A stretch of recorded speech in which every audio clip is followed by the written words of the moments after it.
Blake, what's your last name? Pardon? Raise the hand. I have to have you spell that sometime. It's 5:30. Let's go ahead and call the meeting to order. All right. I'd like for us to go around and introduce ourselves for the benefit of Avni. So if we could start with James and go around so Avni gets to hear who all of us are and then she can introduce herself. Is that okay with you?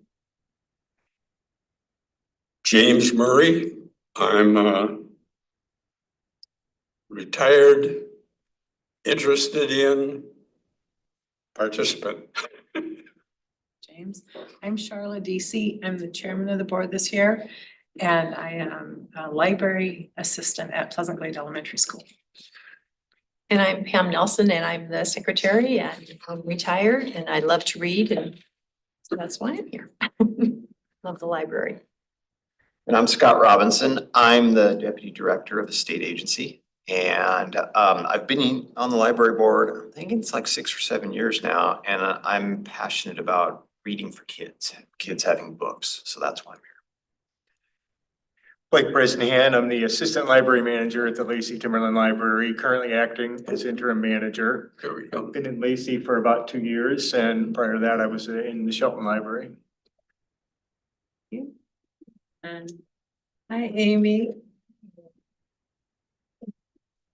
Can I ask you, as you get settled, to introduce yourself? Of course, sorry for my lateness. Yeah. I'm Amy Blondin. Nice to meet you. Nice to meet you. I'm Avani Kumar. I'm a junior at Timberline High School and I love to read. And I guess my favorite book would be The Cruel Prince. You heard of that one? I have not heard. I of that. rely on you for Yes. these things. Who wrote that one? Do you recall? I think it was, her name starts with an H. I don't remember fully though. I'll have to find out. That's very interesting. Could I ask you to spell your name for me? A-B. Be like boy? Be like boy? No, A. Oh, it's on. Never mind, it's right here. Thank you. I should have looked at the minutes right here on my thing. Are there any announcements? We'll move on to the approval of the agenda. Does everybody have a copy of the agenda in front of them, either printed or electronic? I move we approve the agenda as written. Thank you, Scott, for moving to approve the agenda. Is there a I'll second? second it. James seconds. All in favor? Aye. Any opposed? Motion carried. The agenda is approved. We'll move on to the minutes from the April 17th meeting. Does anybody need a copy of those? Does anybody need a minute to look at them, or have you all had a chance? Do we need a motion to approve? I move to approve the April 17th, 2024 meeting minutes. Thank you, Amy. I'll second that. Thank you, Scott, for seconding. Any discussion? Those in favor? Aye. Any opposed? Motion carries. The minutes are approved as written. We have no one registered online for public comment. We have no one present in person for public comment, so we will move on.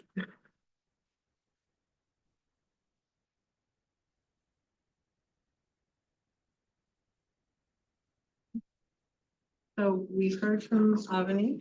Do you have anything else you want to add? I don't think so. Blake, would you like to give your manager's update? Yeah, sure. I have printed copies. Folks would like them. That'd be great. Please. Be great.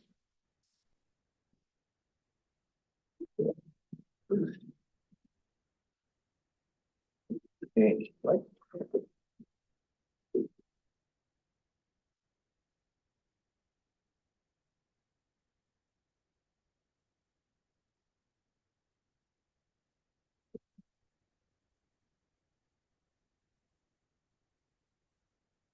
I'm sure you all know, we have said goodbye to our longtime manager, Holly Paxson.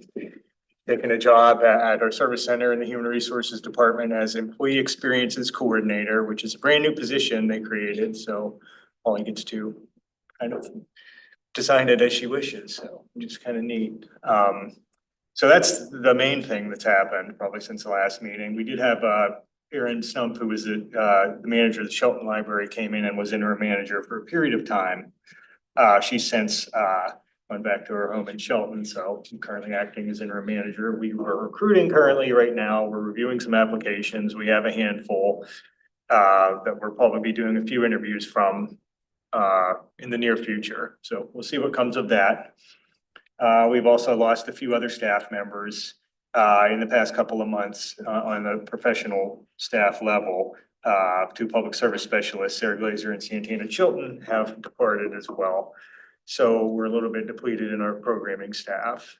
And hopefully we'll be hiring for one of those positions. The other one, they've reallocated those hours to the Anywhere Library, which is our mobile services department, where they do need another person. Plans continue for the Young Child and Family Center. I know Amy was at that meeting the other day, and that was my first exposure to it. It looks really neat. Yeah, it looks awesome. So that's up at Marvin and Stillcombe Roads, where they'll have a whole complex, and the library will have a building there. Is that by the Nisqually Middle School? Yeah, On the backside? on the side of it towards Marvin Road, Okay, where they're doing all that new excavation. I believe so. Okay, So they're doing you were at the Facilities Advisory Committee meeting, Yep. right? So they're redoing that track and field. It's the space Yep. next. so that's where they're gonna do that expansion for that building that's going in with the side, okay. So likely the Hawks Prairie location that's currently on Marvin and Martin in the strip mall would be moving to that center, which will be nice because it's a more purposefully built for a library versus a former liquor store, and the strip mall is not so much. Timberland overall, there's things going on. The Nacelle Library's gone to an unstaffed model where people just go in with a key card and use computers, print out, grab their books and whatnot. First library to have done that. Several of them, we already have expanded access hours where people can go in after hours with a key card after open hours and use the library. This is just more of a fully fledged model where that's the primary thing. Staff are there occasionally for programs and essential functions. Yeah, like to restock shelves and stuff like that. Staff will be there Okay, for I that, see. yeah. Interesting. They just won't be available largely for public interaction other than programs that they'll bring there from the other nearby libraries in Pacific County. Is that something that, I mean, I don't know that I've ever heard of that model before, but that might just be Yeah. me. Is that something that other libraries do or? You know, I'm not sure. Other libraries definitely do the expanded access hours. I'm not sure if any systems also have just this more fully unstaffed model. I'm not sure. But it's definitely new to Timberland. There are articles out there and, you know, the local newspapers down there, if you care to look that up, but,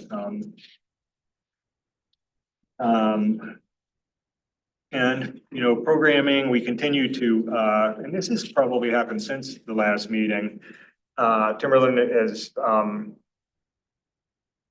has our programming staff doing way more programming outreach. They pulled those people back from working on desks and doing other things in the library to just doing programs in the library and outside other locations and outreach activities out in the community in an effort to reach more underserved people who aren't using the library as much.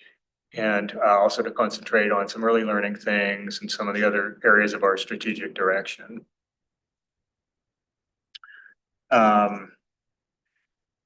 I've only ever been to one of these other meetings, so I don't know how much of this you care for me to go through. A lot of it is, you know, the statistics for the programs and the circulation and whatnot. Circulation continues to increase at both branches. More modestly in Lacey, but Hawks Prairie, if you look at that part towards the end, there's, you know, over last year, for some of the months, it's a 30 to 40% increases in digital and physical checkouts. Hawks Prairie continues to become more popular, more people coming in there. We've added more computer stations. We added a story time there. Space limits how much we can really, you know, do there, but definitely more people are using it. So were we to get into that young children and family center, you know, that would be fantastic. And increase in circulation at Lacey as well, just a more kind of routine year to year level though.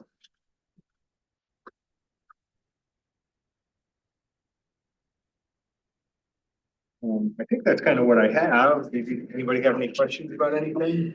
Like I see something on here for a vegan cooking class. We've had two of those, How do yeah. you- I mean, is it just like, you're actually cooking something or? Well, the presenter is, Okay. she comes in and she sort of has a little entourage with her husband and some family members, and she brings in basically electric stove type thing, griddle type thing. And she has all these ingredients and, you know, prepares it and cooks it in front of the audience and shares some of the food.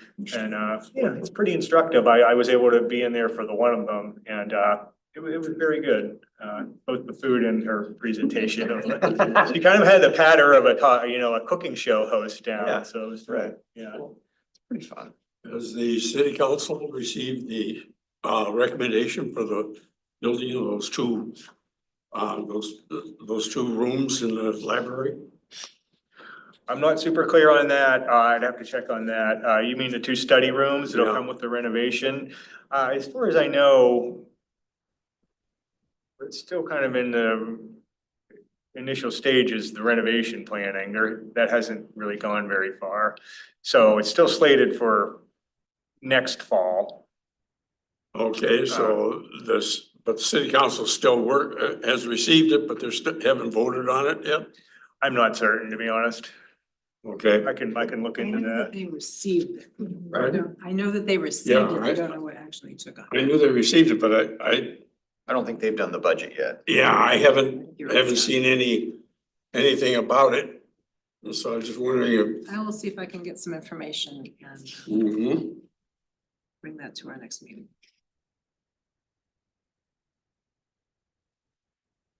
I'm curious, like the Kaleidoscope Early Learning Program.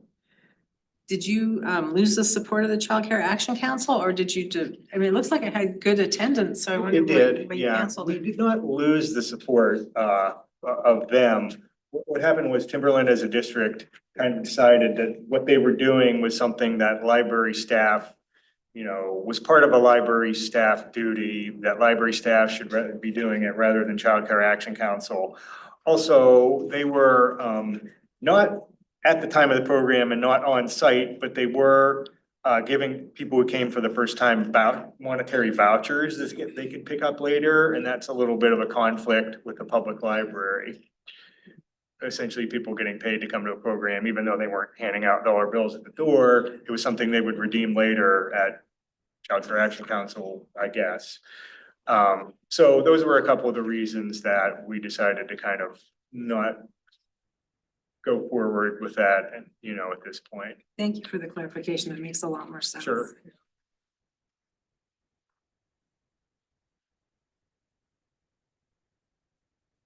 Other questions for Blake?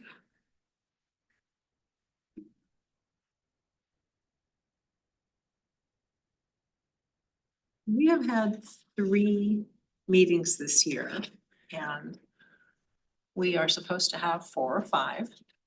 That leaves us November and December. Anybody have any thoughts on whether we would do better to have a meeting in November or in December? Remembering that we're gonna need to meet again in January to elect our new board.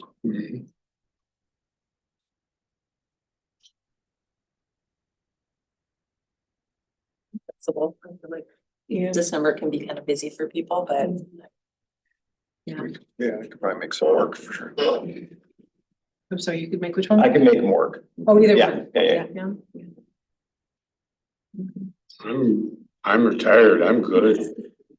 Oh, man, it's James just is fun. always available. I agree with Amy that December gets It really does, hectic, yes. so I would like to suggest that we have our next meeting in November and the second Wednesday is November 13th. Everybody 13th? available on the November 13th? Paul, are you able to schedule us for that, or do I need to check with Alyssa? Well, we'll just take a look. I'm not gonna able to answer that question.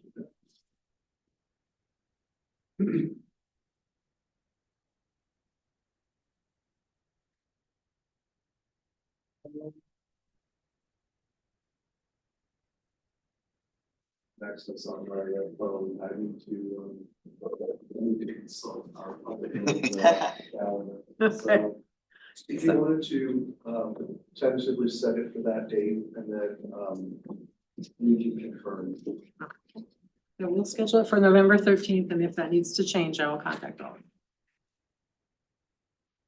Hey Blake, can I ask you something? You said recruitment was in process. Is there a goal to have a person in place, or is it? Not at this point. Typically with a manager position like this, you're most likely looking at somebody from out of the area who would be relocating. Most of the time. So we tend to look at that as it might be a couple of months from this point anyway.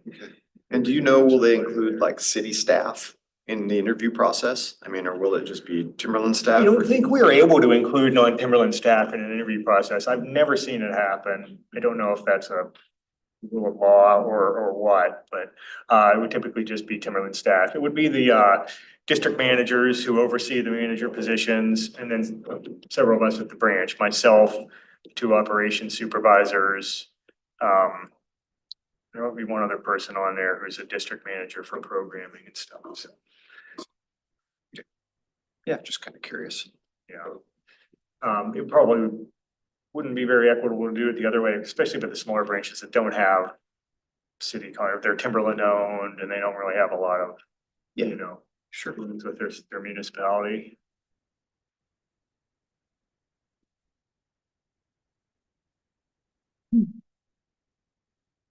Do we pick January, or are we gonna pick that on the November 13th? Unless anybody sees the need to pick it now, I'm content to pick it in November. Yeah, I was just wondering if we wanna pick it now. Anybody have a preferred date in January? Usually we do the second Wednesday, so that would be the 8th, I think. Wednesday or Thursday? This is unusual for us to meet on a Thursday normally. we Okay, meet on Wednesdays. January 8th? Okay. So we will also plan for January 8th, and again, I'll let you know if that changes. January 8th?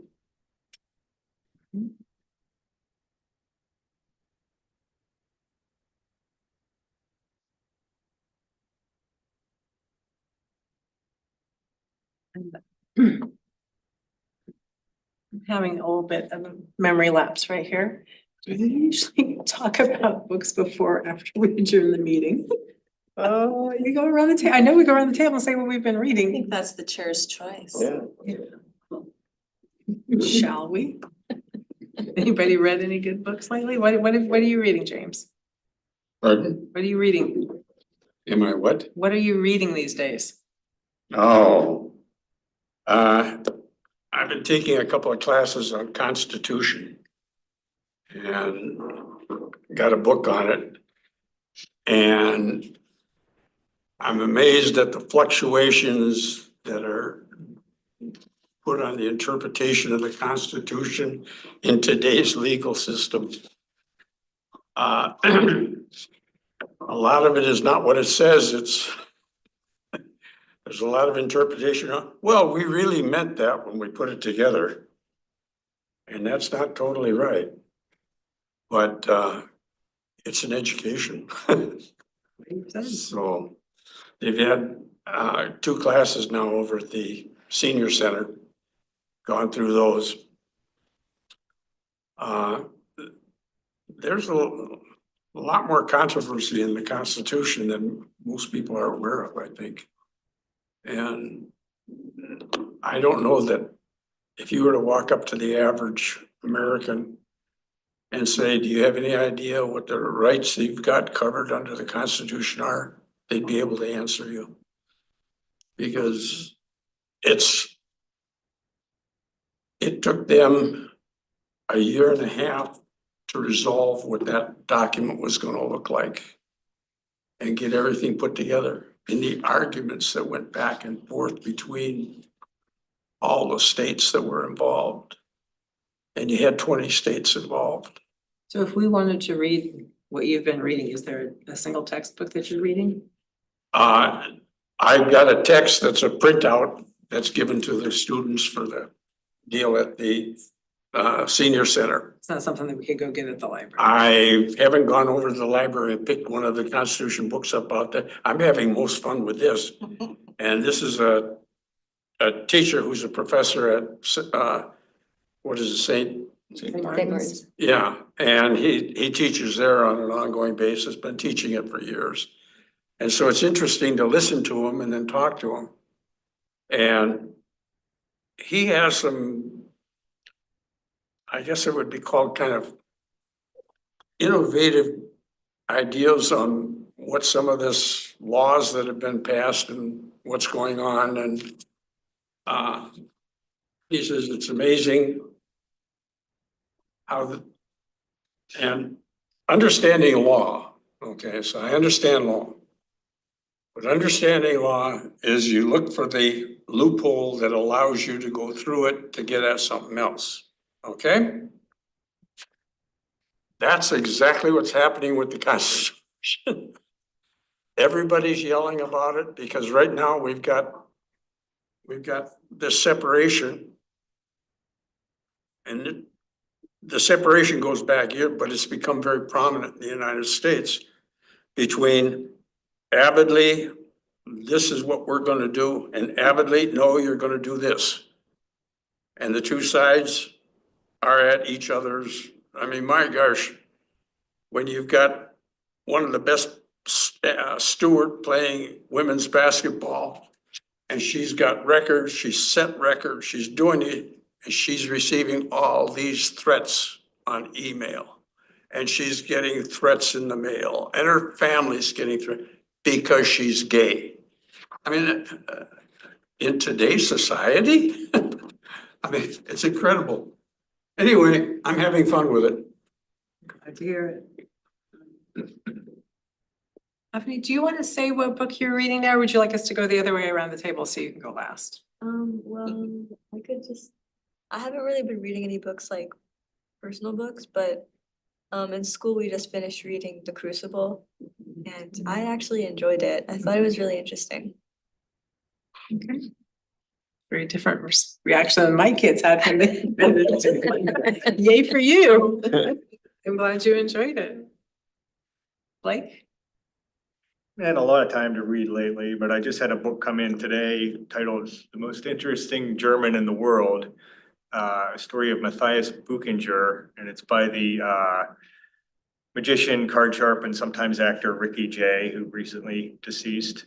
He wrote a fair amount about these oddities and then things throughout history and anomalies. And this guy, I think it was maybe the 17th century, he was a German guy who was something like 40 inches tall and he didn't have arms or legs. And he became a renowned calligrapher and magician and bowler and had 14 kids and just one of those oddities of history. So What was the name of this again? The Most Interesting German in the World. Most Interesting German in the World.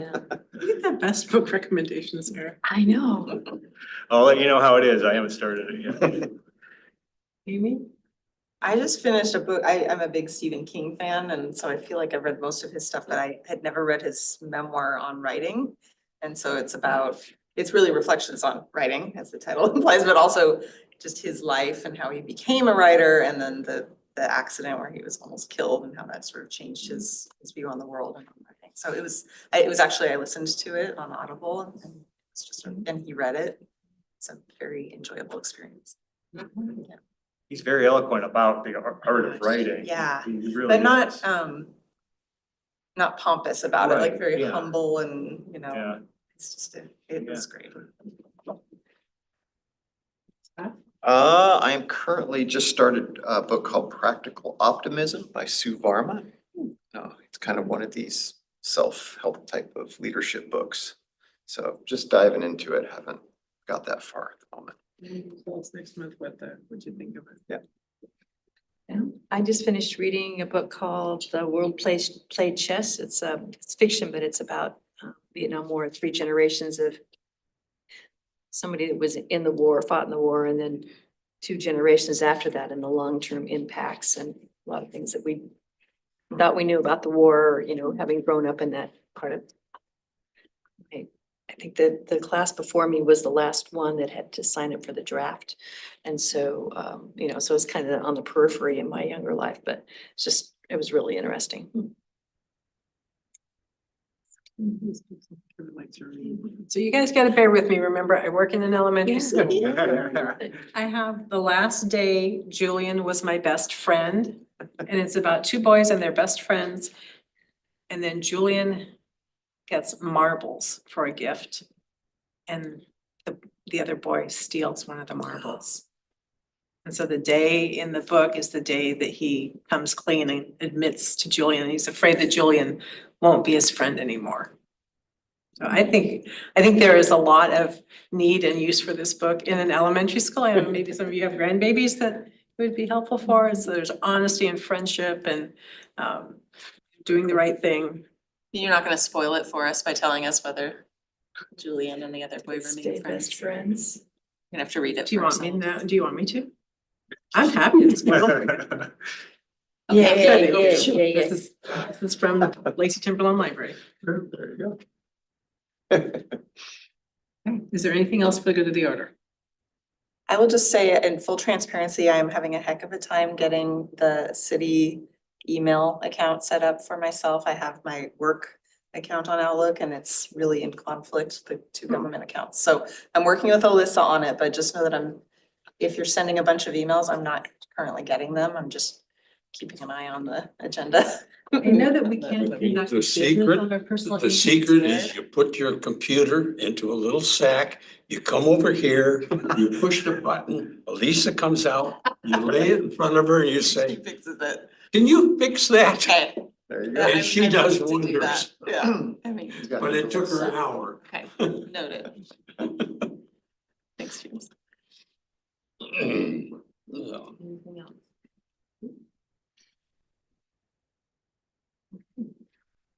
Well, I would like to make just a comment in terms about like the status. I spent 4 years putting up projects in Turkmenistan. And I can tell you this, what's going on right now in that Middle East area over there isn't understood here in the United States. Turkmenistan has 6 different tribes. They do not associate with each other. They do not go visit each other. They do not talk to each other. In town, they do not dress the same. You walk into town, the people in blue belong to this tribe, the people in red belong to that tribe. We had, the company I worked for had 4 locations to put up our complexes. Germany had 2. The president of Turkmenistan, if he's gonna award anything to any tribe, has to award the same thing to all 6 tribes. Otherwise, he has a war on his hands. And I get it. My fascination is, like I say, I'm familiar with law because I bumped into it so much. But my fascination is that we haven't really progressed a whole lot over the years from what must have been the same idealism that's here today, that was here then. Because everything I'm finding out about these classes I'm taking says that we're acting in the same identical way. If you don't agree with me and you don't agree to use what I do and go where I don't touch with you, I don't associate with, no, mm-mm.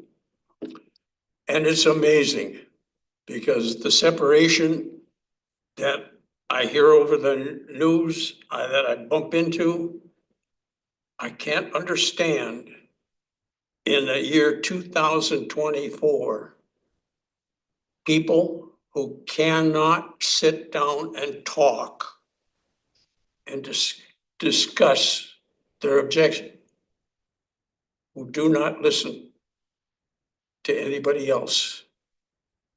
So just a comment in connection with what you were referring to in there of, yeah, I believe that this is gonna be wrong, so I believe that he's not gonna be, so I know to catch him again. It's weird. What do they say? Those who do not learn from history are doomed to repeat it. Mhm. That's just a comment. Thank you, James. Anything else for the good of the order? Oh, I just want to say, I think I made this clear, but when you asked about the kaleidoscope thing, they were doing that program at many other libraries. And that was a district decision. They were doing it at Olympia, Tumwater, Shelton, Elma. I'm not sure, there may be even a few others, so. All right, thank you. We're adjourned. I'll see you guys next month.